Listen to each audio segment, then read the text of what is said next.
मौजूद हैं समाजवादी पार्टी के सीनियर लीडर हैं। कश्यप जी, आपका स्वागत। मैं जानना चाहता हूं कि एक दशक क्या बल्कि मगर 2007 से अभी मैं दर्शकों को ये डिटेल दे रहा था कि 30% वोट शेयर वाली पार्टी आज 9% पर आकर खड़ी हो गई है। बीएसपी के इस पतन का कारण आप क्या मानते हैं? और दूसरा, क्या दलित समाज ने नया लीडर खोज लिया है या दलित समाज को तलाश है अभी नए लीडर्स की?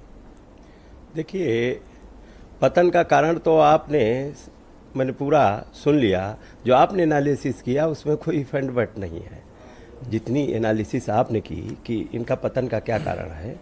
दूसरी बात, मैं धन्यवाद देता हूँ, आभार व्यक्त करता हूँ बहुजन समाज के लोगों का कि वो जागरूक हैं और वो उन लोगों ने जिस जागरूकता के साथ में वोटिंग की है।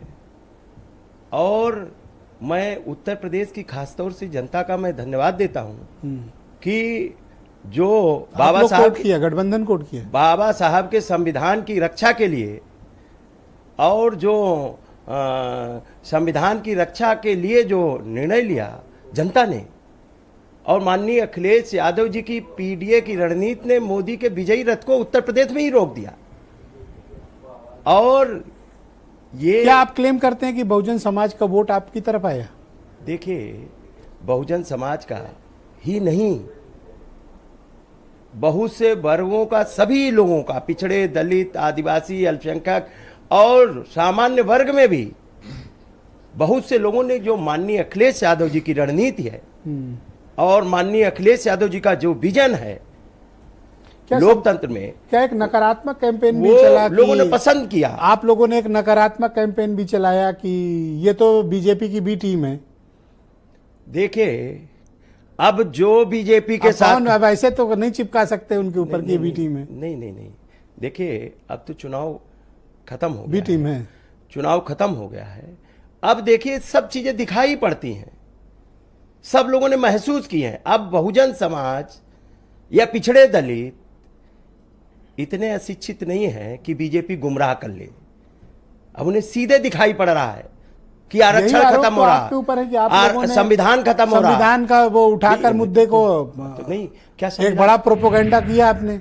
नहीं, तो ये संविधान खत्म नहीं कर रहे। कहाँ खत्म हो रहा है संविधान? कौन संविधान? चलो, अब तो बच गया ना। ब्रजेश जी, एक चीज तो बच गया। एक चीज ये लगातार लगे हैं। ये संविधान, मैं शाहजहांपुर लोकसभा में था, ये संसदीय कार्य मंत्री जब काउंटिंग में नहीं घुस सकते, उसके बावजूद भी घुस गए और उसके बाद में काउंटिंग प्रभावित की। 1 बजे तक ये इन्हीं का दबाव, ये शासन सत्ता का, ये पता है अगर शासन सत्ता न लगा होता तो ये सीटें दुगनी जाती। और आप ये मीडिया लोग अगर निष्पक्ष रिपोर्टें दिखाते रहते तो पता है ये बीजेपी का सफाया था, बीजेपी का सफाया। और जिस तरीके से इन लोगों ने लूटपाट की, इन्होंने एक सीट पे नहीं, मैं शाहजहांपुर का बता रहा हूं और वीडियो है मेरे पास, वीडियो है, आपको मैं भेज दूंगा, चलवा दीजिएगा आप। सुरेश खन्ना जी स्वयं घुस गए, एक दलित, एक महिला को, माननीय अखिलेश यादव जी ने की महिला को टिकट दिया, ज्योत्सना को, उसको हरवाने के लिए पूरा तंत्र लगा था। और वोट पर, और इलेक्शन कमीशन ऑफ इंडिया की साइट पे जो वोट दिखाए जा रहे हैं और जो वहां के उसने आरओ और प्रेक्षक ने साइन करके दिए, उसमें आज तक डिफरेंस दिखाई पड़ रहा। आप कितने वोट का डिफरेंस है?